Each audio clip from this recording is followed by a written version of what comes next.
Dave, as I said off the hop, I really appreciate you joining me.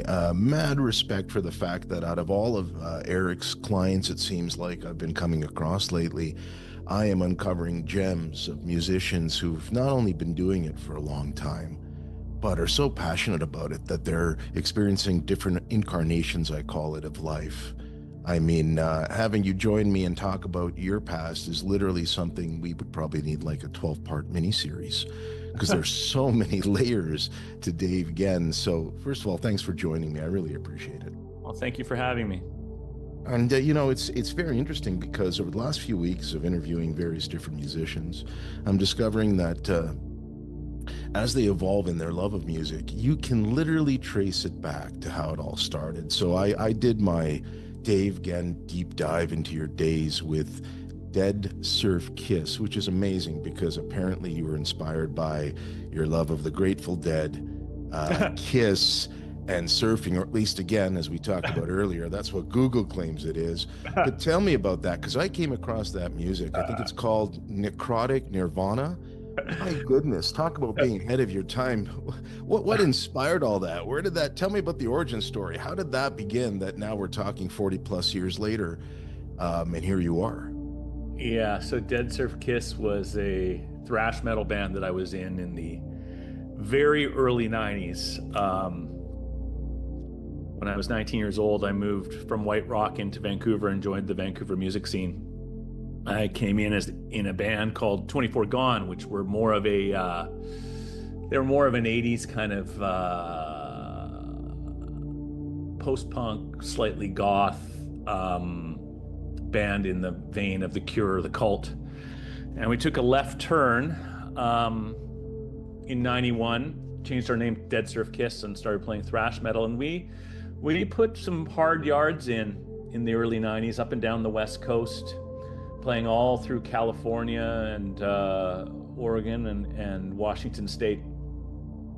I guess our claim to fame was that we did a tour in 1991 down the West Coast, opening for a band called Corrosion of Conformity.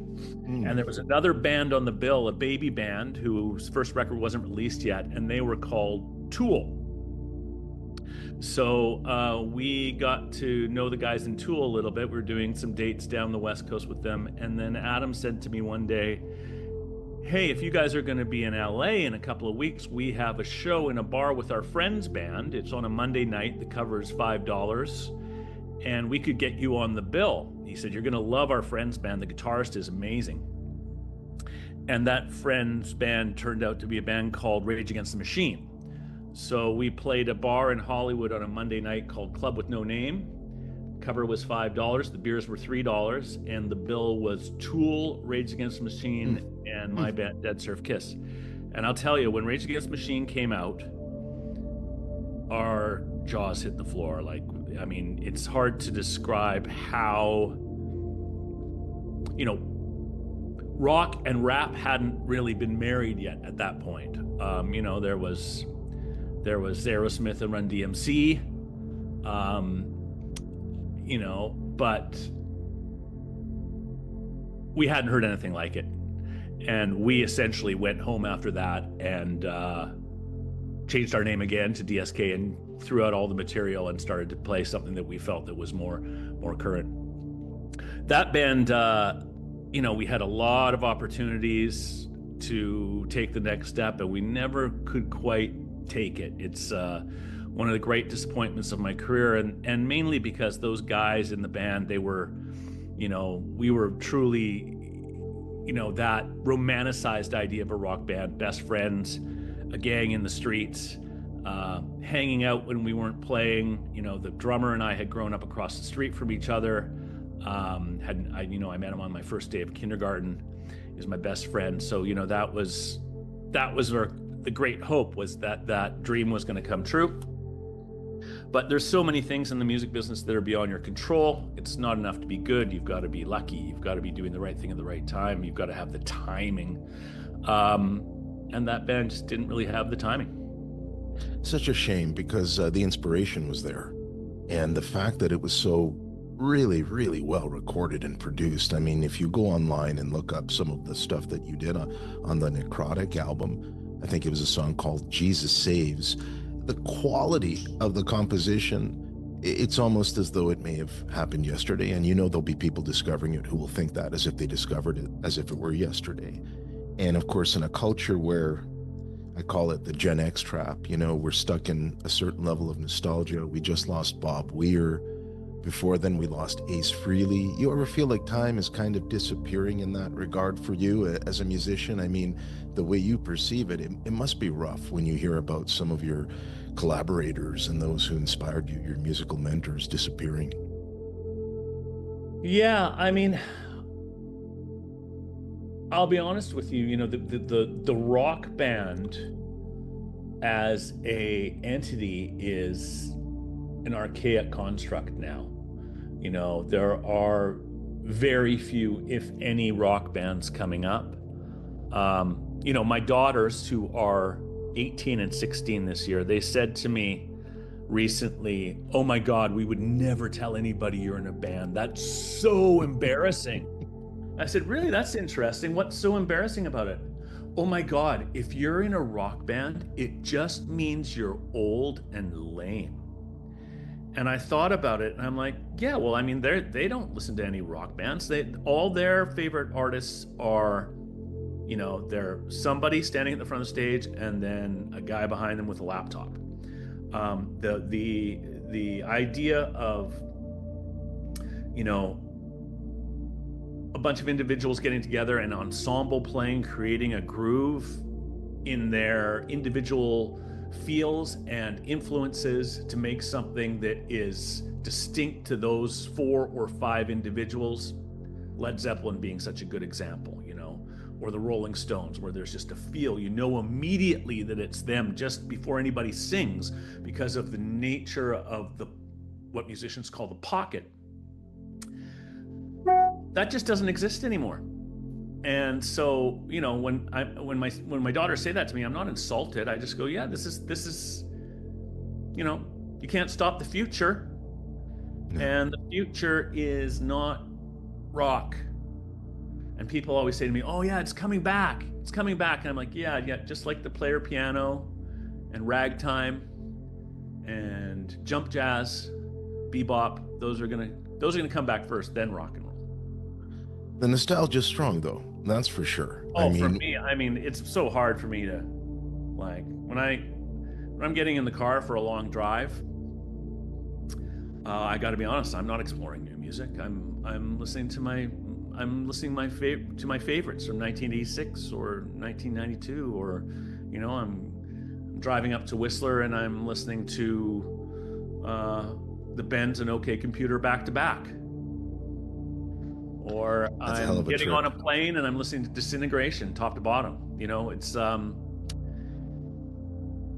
there's a book called This Is Your Brain on Music. Do you know it? It's by, oh God, I can't remember the author. I don't remember the author. I'm very familiar with it. I've seen the cover many times. Yeah, it's a very interesting book, and there's a chapter in it about, you know, the book is about how your brain processes music. And there's an interesting chapter about how people who are suffering from dementia may not recognize their child's face, but they can sing all the words to their favorite song from when they were 16. Or instances when musicians lose their language, but they can still play. And many times the songs that they can play are songs that they learned when they were in their mid-teens. And so what this chapter in this book is talking about is how the music of your youth, of your teens, when your brain is developing at its fastest rate and is evolving its quickest, the music of that era is ingrained. And this is an experience that I found, you know, the guys in 5440, they're older than me. So they've had these experiences before me. You know, they had their kids before me, and they reached middle age before me. And I found when I got into my 40s that all of a sudden the music of my youth, the music of the 80s, which I abandoned in the 90s when I was interested in what was new and cool, and I was careering, and I was listening to what was current and studying it.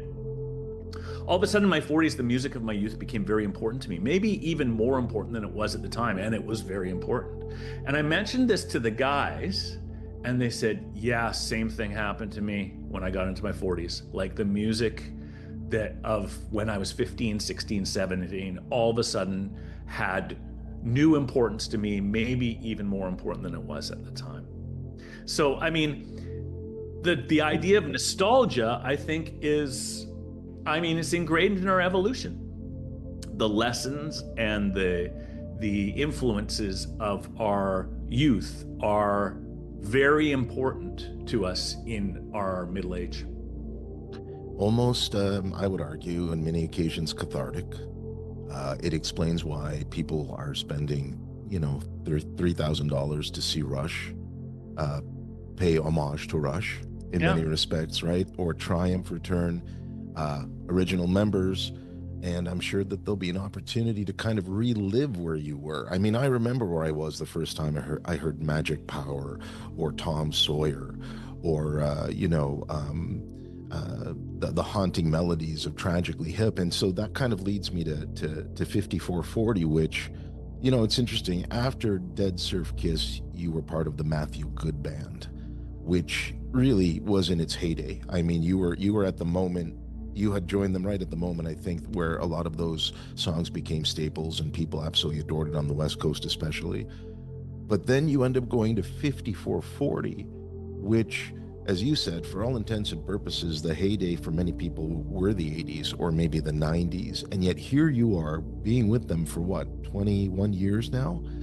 And 24 years. 24 years and respected for bringing back that joy, because I watched the recent performances of I Go Blind, where you had a chance to do your lead guitar and a little bit of vocal action, which looks like you have a lot of fun doing, by the way. And I think that's a credit to the fact that, first and foremost, you're a songwriter. You love crafting original songs. And in the 80s and 90s, 5440 was so criminally underrated for coming up with songs that today are considered in many respects anthemic, especially I Go Blind.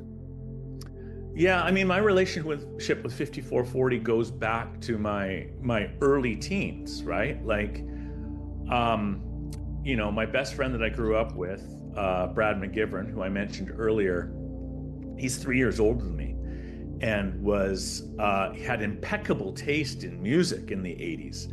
And he introduced me to 5440, their independent Set the Fire album, which I believe came out in 84. And, I was in love with that record, and I wore it out. And funnily enough, when I was 15, I worked for a high school newspaper doing like record reviews, and we got an interview with 5440. So when I was 15, I actually interviewed the band for my high school paper. And when I joined the band, I told the guys, I actually interviewed you when I was 15. It was before the Green Rights, before I Go Blind or Baby Ran came out. And I have a very clear recollection of doing that interview and how nervous I was to meet actual rock stars and to talk to them about music. And in actual fact, I recently found the interview. I contacted somebody who had worked at that newspaper, and he had digitized all the copies of that paper. It was called The Plague. And I found the interview, and I sent it around to the guys. I gotta admit, it's not my best writing. And it's probably good that I ended up not being a music journalist. But funny that, I end up in a band that I was such a huge fan of in high school. And those songs that you mentioned, I Go Blind, the 80s material, the Warner Brothers material of 5440, I mean, I'm up on stage playing those songs sometimes and just going, it's unbelievable that you ended up here so many years later, playing your favorite songs of your youth with the guys that you looked up to so much. I just feel extremely fortunate to have ended up where I've ended up. And I think it shows in the enthusiasm of the performances, the fact that after all these years, there's this sense of quiet mischief and good camaraderie. This latest album, Porto, Tell me about it. Tell me how it came together and why people who would come out to see it today. I personally think it's a great way to bridge the new with the old, because the band mixes in, you sprinkle in your set list this real homage to fans that doesn't feel like pandering. It almost like rewards them, like, come and listen to our new stuff. And by the way, you probably remember these golden oldies. Yeah, very golden and very old. When you've been a band for 45 years, like 5440 has, or if you've been in a band for 24 years, like I have in the band, in order to keep things fresh and challenging and keep yourself engaged, the way 5440 does is to remain a creative entity.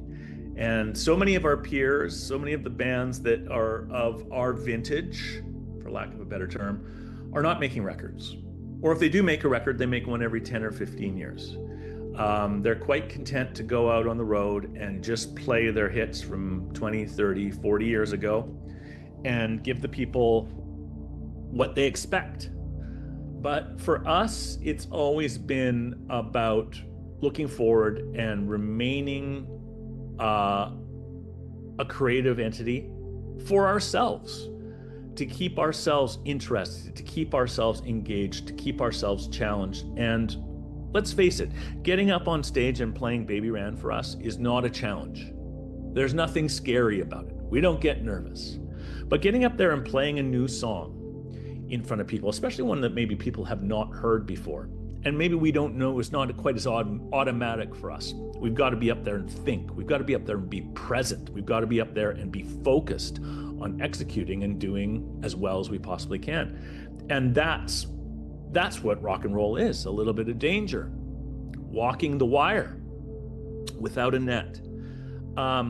In the case of this particular record, we wanted to do something that was completely different than our previous record. Our previous record, West Coast Band, was made during COVID lockdown. So we essentially were sending files back and forth to each other's home studios. We made the entire record without ever playing it as a band until after the fact. So we made the record and then we had to learn how to play it together. We never stood in a room and played the songs before we recorded the record. This album, Porto, we wanted to do the exact opposite. So Neil wrote the songs very, very quickly, and then we demoed them very, very quickly at his studio on Gabriel Island. And then we proceeded over the next 9 months to alternate all the new songs in and out of the set live. So all the songs in the record were played live before we recorded them for the album. And so we were road testing them, much like bands did all the time in the 90s. This was a common thing with bands in the 90s. You'd go see your favorite band, whether it be Nirvana or Pixies or whatever, and they said, we're going to play a new song that we're going to record next year. So this is essentially what we're doing. And what happens is that you get a feel for what works in the live setting. You can see the crowd react. You can see, oh, maybe we're staying on this section a little too long. We're kind of losing people. Or, wow, we're really starting to see bounce. People are picking up the words in the third chorus. Wow, this feels like it's got some charm to it. So once we had road tested all the songs, Warren Livesey, our producer, came out from Toronto, and we did a very intensive pre-production session for a week in Vancouver, where we really honed the parts of the songs and made sure that we had the right arrangement, the right parts. So when we got over to Portugal to record, we knew what we were doing. And we essentially had to set up in the room, get really great sounds, put the mics in front of the amps, and then execute and play the songs live off the floor like bands used to do in the 70s and 80s and 60s. So an ensemble of musicians playing at the same time, creating their own pocket, their own groove that is distinct to those individuals as a collective. And as a result, we recorded the record very, very quickly. I mean, we had 12 studio days in Portugal, and in that time, for 11 songs, we recorded all the drums, all the bass, all the guitars, including the solos, most of the keyboards, and all the lead vocals, which is an unheard of pace for myself anyway. I mean, I'm used to taking a lot longer and a lot of chin scratching and detail-oriented nitpicking. So this was a very, very fresh and immediate way of recording the songs. And as a result, I think it really shows. I mean, a lot of my friends who are listening are saying it feels very energized. It feels very immediate, and you can hear that you guys are having fun. And we had a blast. We worked short days, 8-hour days. We would knock off at dinner time every day, and we would go out to the restaurants of Porto, and we would eat and drink port wine and really hang out and enjoy the atmosphere and the experience of making the record. 5440 is a unicorn in that we, even after all these years, we genuinely enjoy each other's company. And so when we're on the road, like, we seek each other out. We get off the plane and we go to the hotel and we check in and say, all right, meet you in the lobby bar in 10 minutes. And we get together and we drink about politics or music or our families or sports. We go out for a steak. We like to hang out.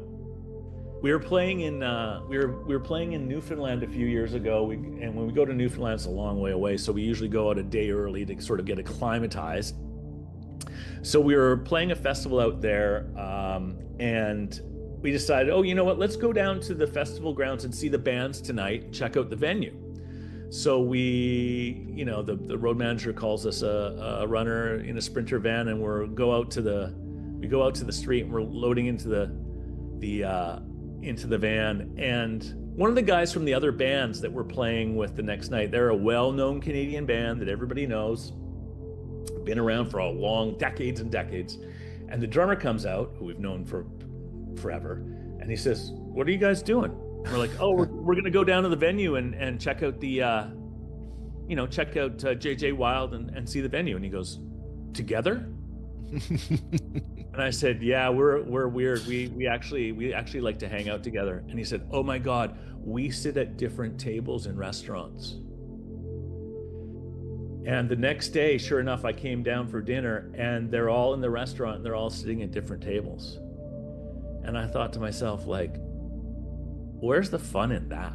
Like, there's not enough money in rock and roll to do it. Maybe for some people it might be different, but for me, there's not enough money in it for it not to be fun. Like, it's got to be fun. You got to enjoy the guys you're doing it with. You got to enjoy. There's so much downtime. There's 22 and a half hours of downtime time every day, and an hour and a half on stage. The hour and a half on stage is fun, of course. But what about those other 22 and a half hours? You better like the guys that you're with. You've got to be able to laugh. There's a movie called Dig I highly recommend. It's a documentary about two bands. Do you know this movie? I don't. It's about the Dandy Warhols and the Brian Jonestown Massacre, and their friendship and their competition and their drug addiction. And it's really the best rock doc about what it's like in the middle. You see so many rock docs about what it's like at the top. And then there's the occasional one about what it's like at the bottom. I'm thinking about Anvil the movie. But this movie's about what it's like in the van, grinding it out. And the interviewer asks Courtney Taylor, who's the singer of the Dandy Warhols, how have you managed to stay a band for so long with the same members? Like, how do you do it? You've just been grinding it out for a decade. And he said, we have a philosophy in the band that we stick to. And that philosophy is, it's either fun or funny. If it's going well, it's fun, and we remind ourselves of that. And if it's going shitty, we find humor in it. And I mentioned that to the guys in 5440, and they said, yeah, let's adopt that. And we talk about that all the time. Fun or funny, those are your options. You can find any circumstance on the rock and roll road to either be fun or funny, and there's nothing else. And of course, you alluded to it before about that cosmic power that music has, where it then shows up in the recording, right? If you listen to your new album, I still call it new album in a day when everybody's streaming and everything's digital. But I think what you'll find is that as people discover the band, they'll see that camaraderie, right? That joie de vivre. Each member of the band figured out what they wanted to bring to the project. You recorded it in unison. Now you're spending time together, making it breathe. Because I'm sure as you play it more and more, you're finding moments to, whether it's a decision to improvise or try to change the arrangement, it just seems like there's a lot of joy out there. I don't think you can fake that. If everyone's separate and there's infighting and somebody's not happy, it usually finds a way for fans who are very intimate with the band. It becomes noticeable. And I think what your band has done so well is that it's really a unicorn for everyone, whether you love the nostalgic old hits, whether you want to come and hear really great cutting edge musicianship from experienced warriors in the band now, because that's what you are. Like you said, it's a grind. It's not easy. People are paying good money to see a great experience. But unlike other bands, it seems like you guys have found a sweet spot. You don't want to go and try to do things you're not comfortable with how they might turn out. It seems like you're calling your shots because you've earned it. You've done it long enough. Yeah, I hope so. I mean, as Clint Eastwood so eloquently, or his character in The Unforgiven so eloquently put, deserve's got nothing to do with it. I think that when people come out to see 5440, they genuinely see five guys up there who are truly enjoying what they're doing with each other, take the job very, very seriously, but also have a lot of fun with it. I mean, let's face it, like we are middle-aged men playing a boys' game. And, so many of the guys that I came up with, my peers, they didn't get as lucky as I did. Maybe they didn't have the same timing as I did. And they hung it up and stopped chasing it at some point. Maybe they come back to it and do it for fun, or they're hobbyists, or they're still swinging the bat for the fence. But for the most part, we recognize that we're very, very lucky to still be doing this at the ages that we are. Neil says something, he said when he was 20, he said, if I'm still doing this at 30, I'm going to shoot myself. And then when he was 30, he said, if I'm still doing this at 40, I want you to shoot me. And then when he got into his 50s and 60s, he said, fucking right.